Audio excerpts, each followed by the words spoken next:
Okay. So I want to talk about a couple of things that happened tonight. So I was talking to, I guess like two new friends. Now one of them, he like moved to Baton Rouge, Louisiana, and like just kind of like lived there for a while. Mm, kind of found a job, and it was great. Um, and I'm totally here for that. Like, I'm totally here for that. Mm, I think that moving to a different part of the country and just kind of like living there, just adulting it out is good. Let's talk about the rocks on the train for a second. Like, I got on the BART train and there were just a shit ton of rocks on the ground. And, like, I don't, I don't know.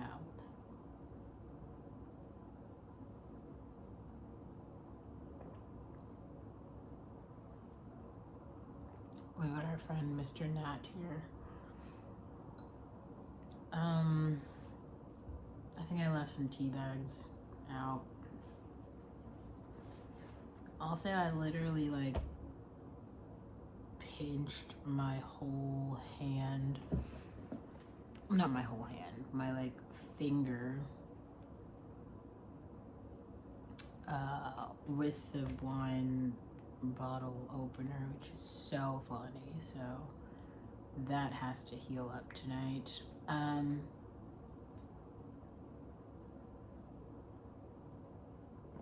Dude, I think that like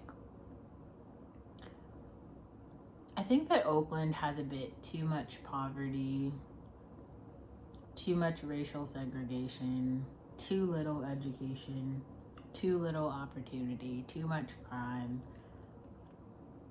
Um, and there's just like no examples of like something else. So I think that's why there's so many things that are hyper racialized. Mm. Also, I think we've got to talk about like drug use and mental health. Like, if you're constantly using a whole bunch of drugs, you're not going to be able to make like sound decisions about like life, and that's just like a thing. So, a lot of people would probably be able to self actualize and kind of like emotionally regulate more effectively if they were not using drugs. I think that's just a fact. Yeah, so like I got off of the train at the Fruitvale station and I just sit on the bench and I'm like waiting for my train. And this guy walks over to me, looks like a pretty young guy, maybe like 20 or something. And he's like, hey, how old are you? This is how he starts the conversation. Hey, how old are you? And I'm like, oh, I'm not going to tell you my age. What's your name? So he tells me his name. And I'm like, hi, what's up? How are you? And I was like, oh, you look like you might be like a student or something. And I don't know. He looked like a very Oakland street dude, I guess. But then he pulled up his pant leg and he had like a house arrest token thing on his ankle. And he's like, I'm like fresh off of house arrest. I've been like in and out of jail multiple times. And he's just like normalizing that this has happened to him. Like, well, okay. I don't really know. I guess so these are the current pickup lines for women. All women, I guess, are attracted to D boys who are fresh out of prison. These are the hot commodities, ladies.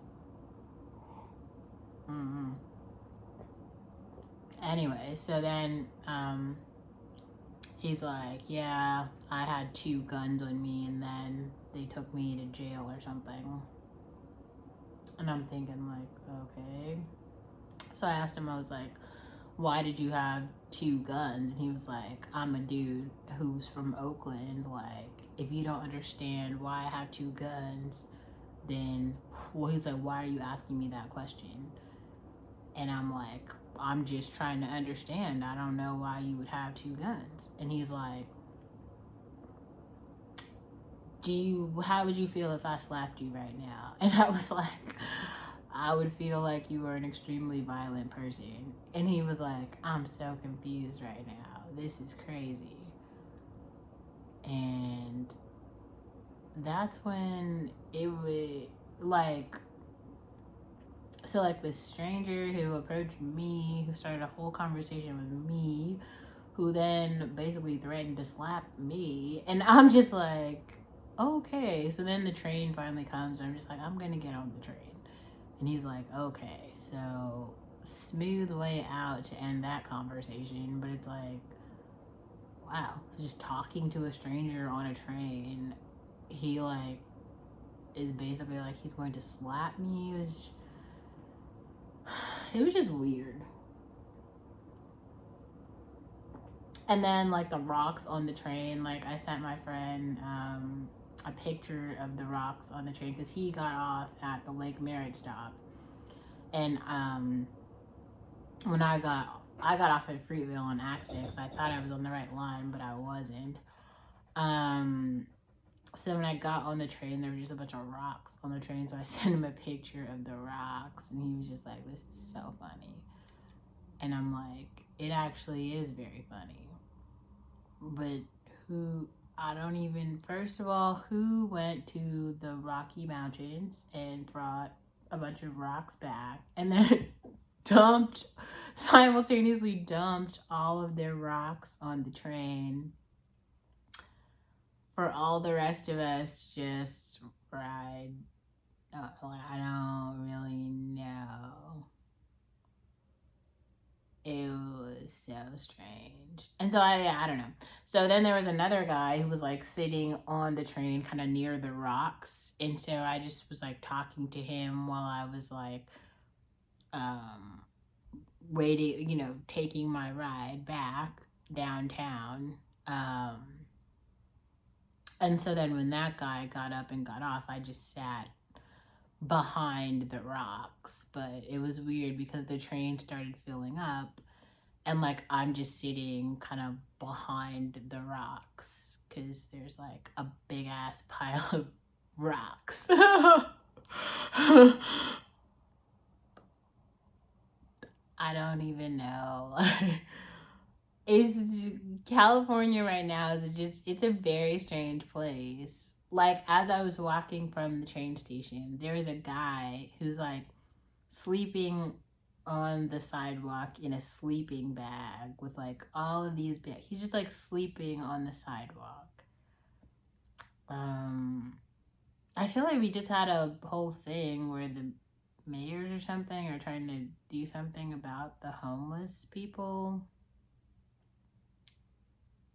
Maybe not though, because he wasn't even just pitching a tent. He pitched like a whole sleeping bag or I don't know.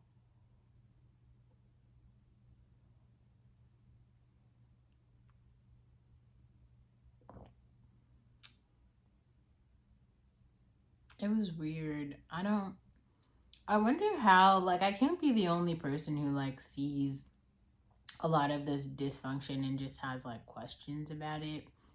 The other thing too, you can't discount a lot. You can't call all of this. This is not mental health. Like, this looks like poverty and drug addiction to me. People who aren't going into their apartments probably aren't because they don't have anywhere else to go.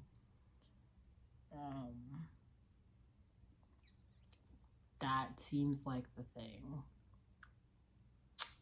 I don't really think there's like another thing.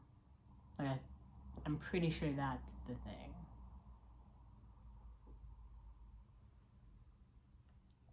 I guess I also really feel like I'm really happy that I have continued to make commentary videos about the very strange things that I personally have encountered, because I don't really see anyone else documenting it. But as I'm becoming more and more of a writer, I realize that some other people are not in a space where they could document it because they don't actually understand the story to be told, or they don't have any like personal experience, like any lived experience with any part of this narrative for them to be able to tell the story.